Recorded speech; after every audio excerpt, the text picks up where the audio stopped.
박철수 씨의 하루는 어제와 토시 하나 다르지 않은 문장처럼 흐릅니다.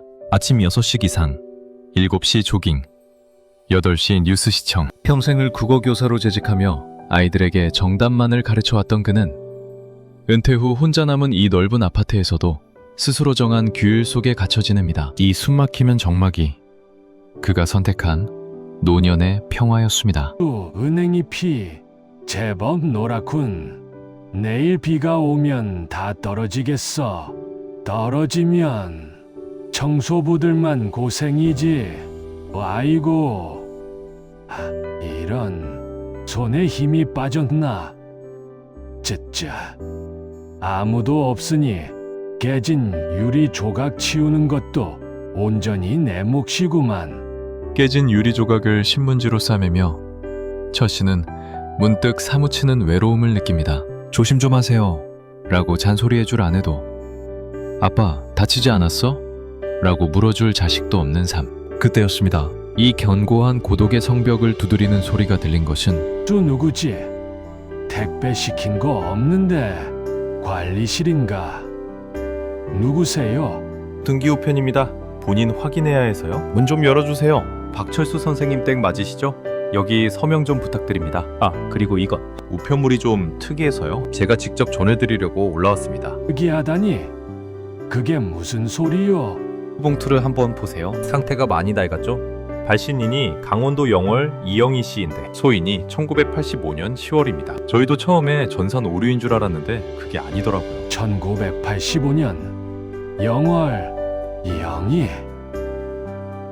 이게 지금 농담하는 거요? 아닙니다. 사연이 긴데 아무튼 꼭 전해드려야 할 것 같아서. 그럼 안녕히 계십시오. 현관문이 닫히고 다시 정막이 찾아왔지만 철수의 손은 지진이 난 듯 떨리고 있었습니다. 누렇게 바른 봉투, 그 위에 적힌 익숙하고도 그리운 필체. 40년 전 자신이 그토록 기다렸으나 끝내 오지 않았던 그 답장이 백발이 된 지금 그의 손바닥 위에 놓여 있습니다. 서울 톨게이트를 빠져나오자마자 부경은 거짓말처럼 붉어집니다. 차창 밖으로 스쳐가는 저 붉은 단풍들이 마치 40년 전 철수의 가심에 타올랐던 그 뜨거운 분노 같기도 하고 뒤늦게 찾아온 부끄러움 같기도 합니다. 철수는 떨리는 손으로 우체부가 전해주고 간 편지를 다시 펼칩니다. 소인이 찍힌 날짜는 1985년 10월 15일. 자신이 서울행 버스에 몸을 싣고 떠나고 며칠이 지난 후였습니다. 철수야, 떠나지 마. 제발 가지 마. 아버지가 너한테 모질게 하신 거 그거 진심 아니야. 내가 3일을 굶고 울어서 겨우 허락받았어. 아버지가 그러시더라. 그 놈 기백이면 뭘 해도 될 놈이라고. 내 딸 고생 안 시킬 놈이라고. 수 비켜. 영희 너도 똑같아. 아버지가 반대한다고 바보처럼 울기나 하고 나간다. 서울 가서 보란듯이 성공할 거야. 그때까지 나 못 기다리면 우린 이걸로 끝인 줄 알아. 철수야 가지마. 내 말 좀 들어봐. 편지 쓸게. 내가 편지 쓸 테니까 꼭 답장해야 해. 철수야. 미친놈. 내가 미친놈이지. 뒤도 안 돌아보고 도망친 건 나였어. 너는 그 편지를 쓰고 있었는데 나는 그것도 모르고 평생을 내가 날 버렸다고 원망하며 살았는데 버린 건 나였어. 젊은 날의 자존심이란 얼마나 어리석은 것입니까? 그 짧은 기다림을 참지 못해 철수는 평생을 독신이라는 감옥 속에 스스로를 가두고 살았습니다. 편지지 곳곳에 얼룩진 잉크 자국은 40년 전 영희의 눈물 자국일 테죠. 철수의 늙은 눈에서도 그 눈물 자국 위로 뜨거운 회한이 뚝뚝 떨어집니다. 영희야, 너무 늦었지만 지금이라도 가면 나를 받아주겠니? 망가진 시계 같은 이 늙은이를 내가 알아봐 주기나 할까? 철수의 마음은 멈출 수가 없습니다. 이제야 비로소 40년 동안 멈춰있던 그의 시간이 다시 흐르기 시작했으니까요. 우허, 여기가 영월이 맞나? 내가 엉뚱한 데 내린 거 아니야? 분명히 요 앞에 다방이 있었고 저짝엔 연탄 가게가 있었는데 죄다 편의점에 커피숍뿐이네. 글바닥은 온데간데 없고. 고향은 철수를 기다려주지 않았습니다. 40년 전 먼지 풀풀 날리던 비포장 신장문은 매끈한 아스팔트가 되었고 어머니 손을 잡고 장을 보던 읍매거리는 낯선 간판들로 뒤덮였습니다. 기억 속의 지도는 이제 무용지물이 되어버렸습니다. 철수는 갑자기 이방인이 된 기분에 가심이 먹먹해집니다. 저기요, 아가씨. 아니, 선생님. 물어볼 게 좀 있는데 여기서 감나무골 들어가는 버스가 몇 시에 있습니까? 예전엔 하루에 2번, 오전에 1번, 오후에 1번 있었는데. 감나무골요? 거기 들어가는 국내버스는 이제 없는데요. 손님도 적고 해서 노선 폐지된 지 꽤 됐어요. 택시 타시거나 읍내시장 쪽으로 나가서 마을버스 알아보셔야 해요. 또 없어졌다고요? 그 길이 어떤 길인데 강산이 변한다더니 길도 끊겼구만. 길도 끊겼어. 길이 끊겼다는 말이 마치 너와 나의 인연은 이미 끝났다는 말처럼 들려 철수의 어깨가 축 처집니다. 택시를 타면 금방이겠지만 철수는 선뜻 승강장으로 가지 못합니다. 이 낯선 풍경 속에서 마음의 준비를 할 시간이 필요했기 때문입니다. 그래, 걷자. 택시 타고 횡하니 가버리기엔 내 죄가 너무 무겁지 않나. 시장에 들러서 영예 줄 선물이라도 하나 사서 천천히 걸어가자. 그게 도리지. 그렇고 말고. 철수는 터미널을 뒤로하고 시끌벅적한 소리가 들려오는 읍내 시장 쪽으로 방향을 잡습니다. 화려하게 변한 거리 한 구석. 여전히 옛날 냄새를 풍기고 있는 그곳이라면 왠지 철수의 빈손과 허전한 마음을 채워줄 것만 같습니다. 사람 사는 냄새가 이런 거였죠. 고소한 참기름 냄새, 비릿한 생선 내음, 그리고 투박하지만 정겨운 흥정소리. 서울의 대형마트에서는 느낄 수 없던 뜨끈한 온기가 철수의 얼어붙은 마음을 조금씩 녹입니다. 철수의 발길을 붙잡은 건 화려한 쇼윈도가 아닌 시장통 어귀의 낡은 내점이었습니다. 어서 오야. 아이고, 점잖으신 선생님이 여기는 웬일이래요? 뭐 찾는 거라도 있으시우? 내복? 양말?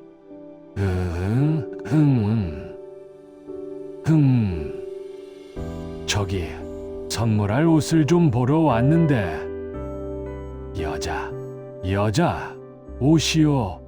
나 사모님 들으시게. 요새는 꽃무늬 조끼도 잘 나가고 밍크 목도리도 좋은데 연세가 어떻게 되시나? 일은 됐습니다. 그리고 저 집사람이 아니라 그냥 아주 오래된 친구요. 추위를 유독 많이 타는 친구입니다.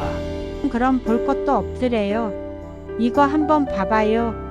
빨간 내복. 요즘 젊은 사람들은 촌스럽다 해도 우리 나이엔 이게 최고지. 뼛속까지 뜨끈하니 입으면 아랫목 저리 갈아야 애군도 막아준다잖아요. 도톰하니 따뜻하긴 하겠구만. 그래, 영희 내가 그랬지. 겨울만 되면 손발이 차서 얼음장 같다고. 내가 그때 따뜻한 장갑 한 짝도 제대로 못 사줬는데. 선생님, 마음에 드시우? 빨간색이라 너무 티나? 아니요, 좋소.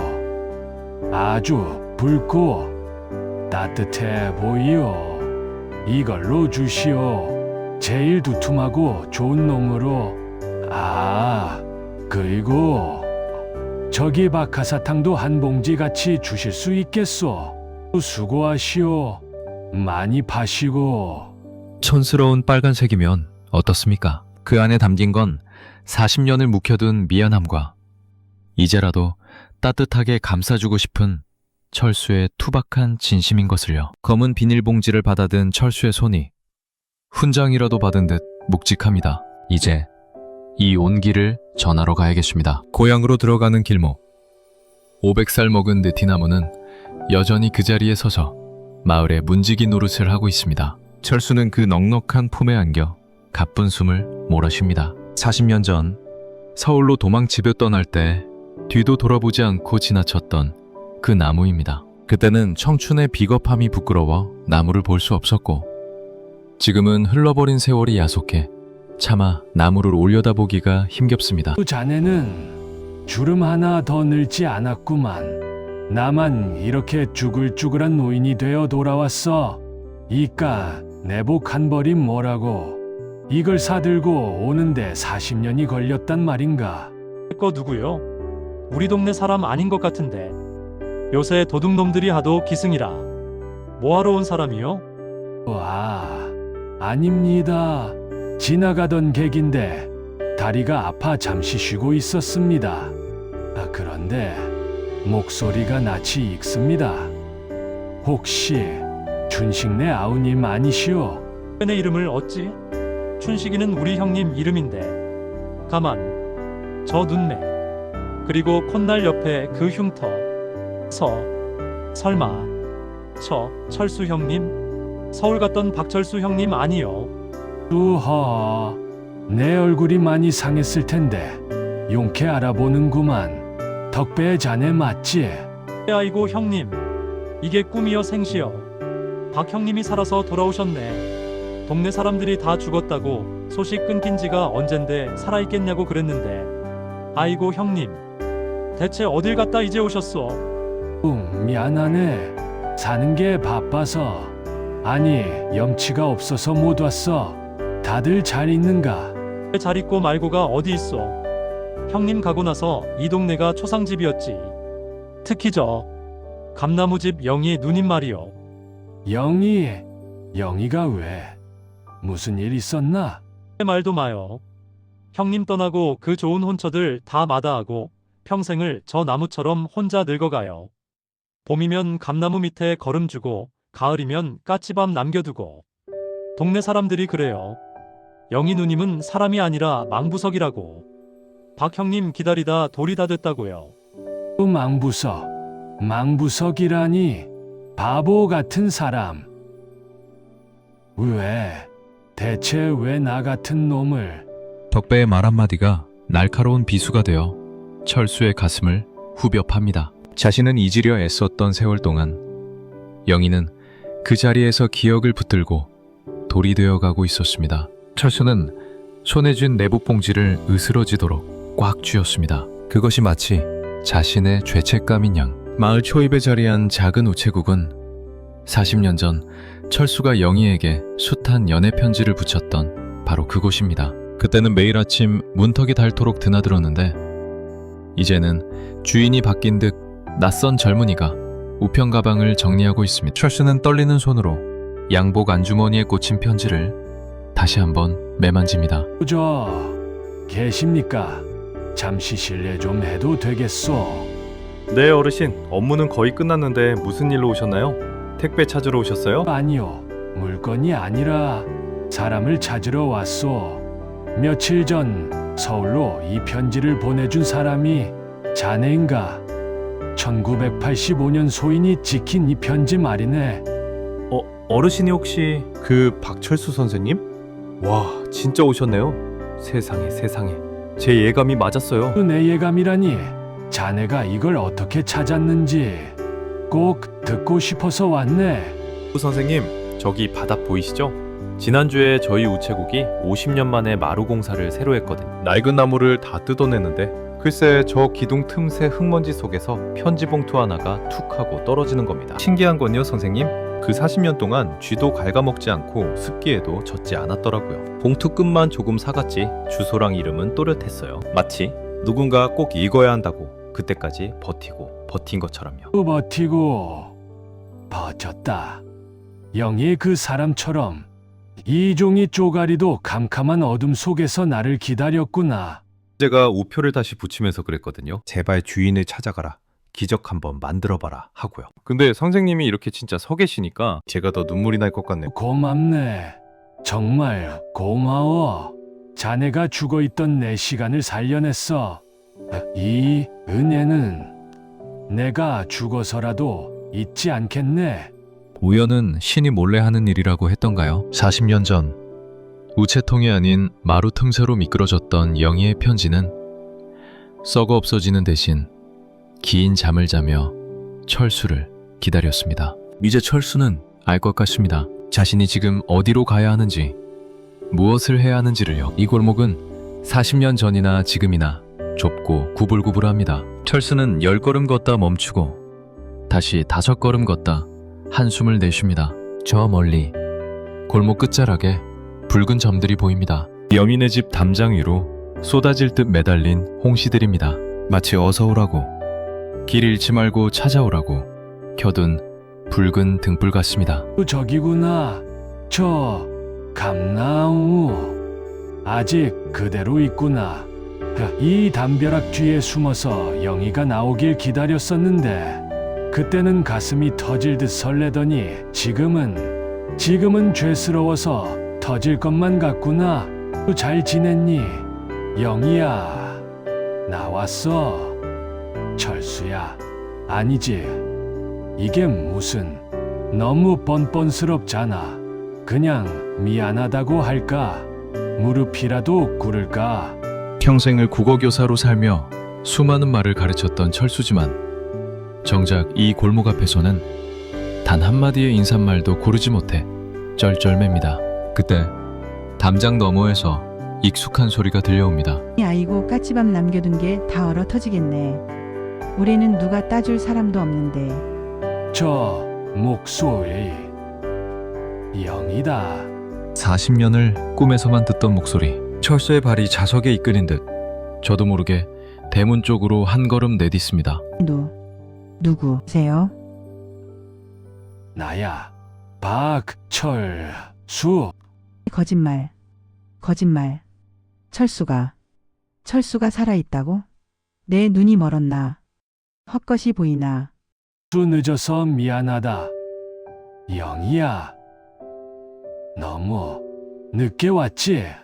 백발이 된 소년이 주름진 소녀를 마주봅니다. 팽팽하던 피부는 세월에 깎여 거칠어졌고 꼿꼿하던 허리는 굽어졌지만 서로를 바라보는 눈동자만큼은 40년 전 그날처럼 흔들리고 있습니다. 이 세상에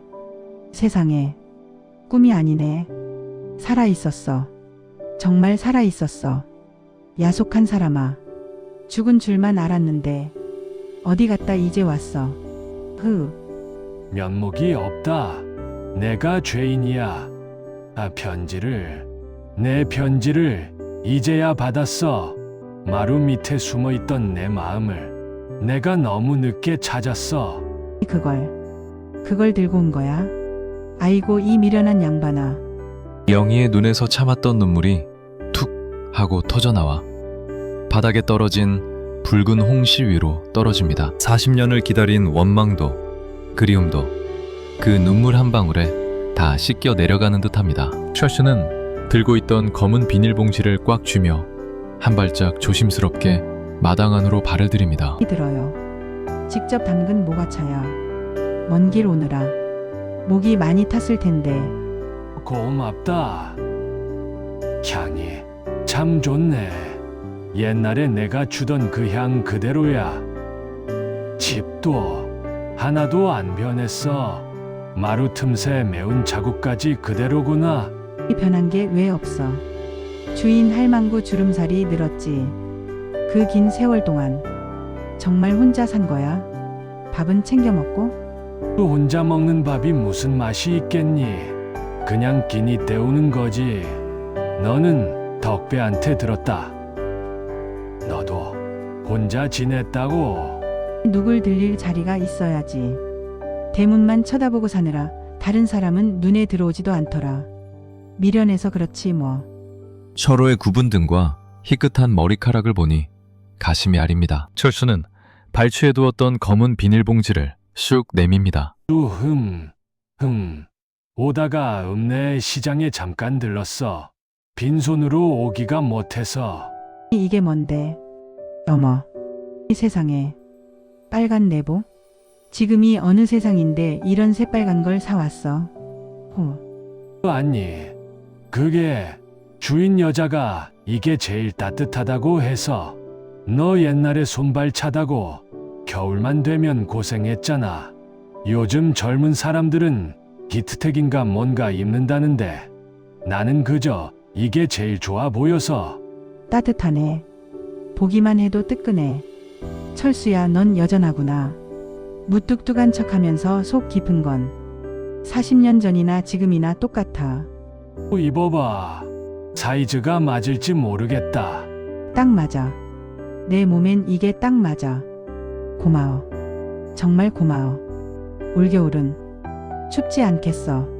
촌스러운 빨간 내복 한 벌이 명품 코트보다 더 귀하게 영희의 품에 안깁니다.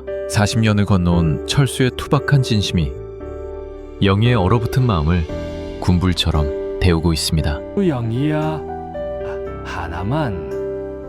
딱 하나만 묻자. 그때 아버님은 왜 그렇게 나를 반대하셨던 거니? 내가 가난한 소장농 아들이라서, 배운 것 없는 놈이라서 나 평생을 그게 한이 되어 살았다. 오기로 공부해서 선생이 된 것도 다 그 때문이었어. 바보. 역시 아무것도 몰랐구나. 아버지가 널 미워해서 그런 게 아니야. 오히려 널 너무 아끼셔서 그러신 거야.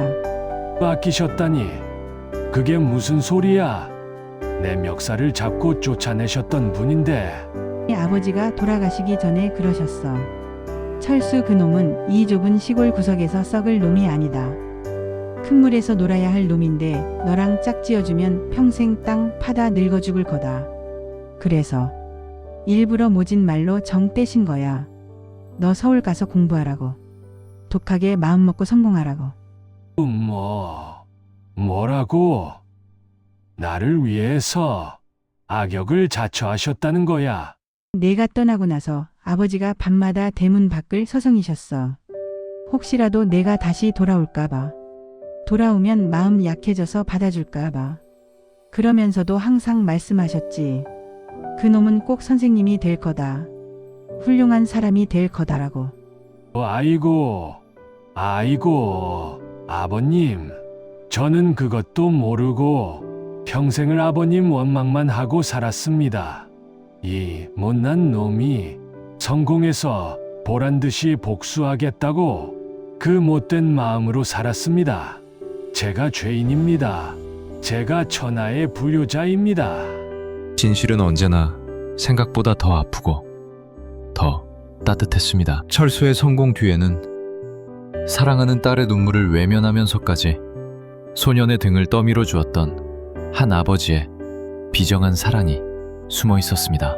철수는 40년 전 그날처럼, 아니 그보다 더 서럽게 어린아이처럼 엉엉 웁니다. 울지 마, 철수야. 너 훌륭한 선생님 됐다며. 평생 아이들 가르치며 존경받고 살았다며. 그럼 된 거야. 아버지도 하늘에서 보고 웃으셨을 거야. 거봐라, 내 눈이 틀리지 않았지? 하시면서. 고맙다. 영희야, 이 못난 놈 기다려줘서 고맙고 진실을 말해줘서 고맙다. 내 40년 묵은 체증이 이제야 내려가는 것 같아. 맞잡은 두 손의 온기가 차가운 마루를 데웁니다. 비록 머리카락은 하얗게 샜지만 서로를 위로하는 마음만은 20대 청춘보다 더 뜨겁습니다.